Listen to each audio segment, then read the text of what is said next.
We're going to show you how we make some flashing for a telephone or demarcation or internet box. I want to protect this telephone utility box from both the sun and the rain. I get hit real hard on this side coming in with rain. So we're going to use this flashing right here. It's 6 inches on the long side and 4 inches on the short side. We used this on my roof when we were doing my roof. We used it right up there, and it works fabulously. So you can see the lines we've drawn for the cut. There and there, it's 9 inches wide, and one right up there. The hardy plank comes down 1.25 inches, and we wanted some flashing that would allow the telephone company to get to its box, to open it, and to remove that screw if they needed to. We're also going to stand the flashing off the next piece of hardy plank that comes down 1/4 inch, because that's what James Hardy calls for. Before we put that screw in, at the neck of the screw, we put some butyl tape, and I'll show you that in a minute. There's no water that's going to get past butyl tape. We also put a little butyl tape right back there in a hole that was formed by the telephone company. We moved the hole for the wires right up there so that we're landing on one hardy plank for the screw and the hole for the wires. And before we brought those wires through, we formed a little U shape so that if water gets behind this and drips, it'll drip down off that U shape and not into this box. We also put some butyl right there. When we installed this box, we decided not to block it off or trim it out. We just drilled it into the hardy plank because they change these boxes out sometimes. So if you block it out, if the next box is larger or smaller, it will look odd. This is butyl tape, y'all. B-U-T-Y-L. It's very good stuff. If you have a nail or a fastener that you're driving in, if you put a little bit of that butyl either in the hole, or what we prefer is at the neck of the screw or nail, and I'll show you that. You put a little bit of butyl at the neck of that nail or screw. That's actually too much, but for demonstration purposes, I wanted you to be able to see it. Just put a little bit at the neck of the nail or screw, drive that nail in or screw the screw in, and then just remove whatever excess comes out. That is a watertight seal. Butyl is very good at sealing water out, but it's very good stuff to have on hand if you DIY. My sister's going to use some tin snips to cut that. You can use these tin snips, but they're tougher to work with. When you use these tin snips, don't cut all the way to the end like that. Cut the metal to right about there, open the tin snips, and then go on with your cut. Otherwise it'll bind.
And there it is.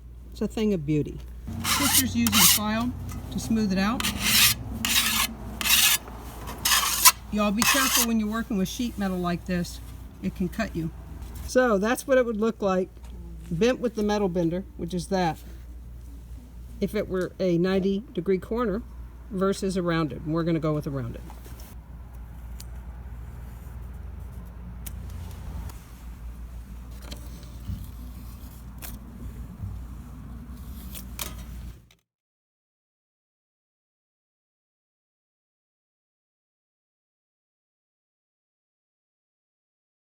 Painted white on the back from when we did the roof. I'm going to prime it and paint it. If you prime galvanized steel, use water-based primer.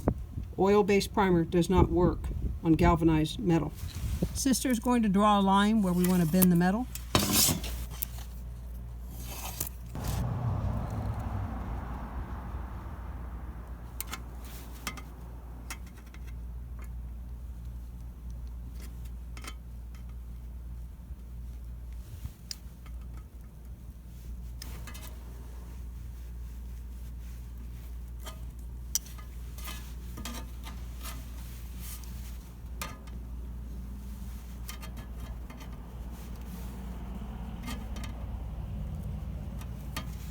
We're also going to bend down this front area here.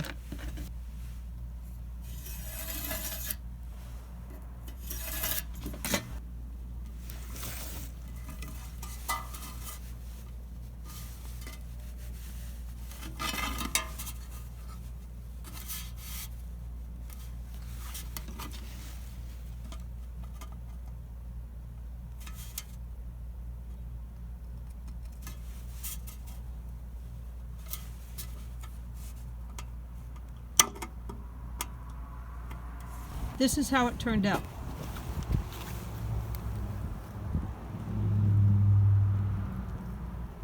I primed and painted this flashing, one coat of paint so far, before we put it up. Before I primed it, I used white distilled vinegar to clean the metal. When it's machined at the manufacturer, they use oil to flatten it and machine it. You need to get that oil film off, so use white distilled vinegar. After you do that, rinse it off with clean, clear water. Then you let it dry and you prime it and then paint it. When we put this flashing in place, we realized we wanted it to have a slant down, tilted down. So here's how we did that. We put it on the side of the building, held it down, and then pressed down the front, just like that, until we liked the slant that it was at. The next hardy plank will come down 1.25 inches. Then we have this little line that indicates where we're going to put that flashing. These side pieces that we tip down, some people tip them up so it causes a dam so the water runs off. We tip them down. So use your own judgment about whether you want them up or down. When we put this piece of flashing up under the next piece of hardy plank, we're not going to nail it off, just in case we want to remove it in the future. So now we're going to put up our next hardy plank, and before we nail it off in this area, we're going to put the flashing up there. All right, y'all, that's how she turned out. We love her. That's what she looks like on top.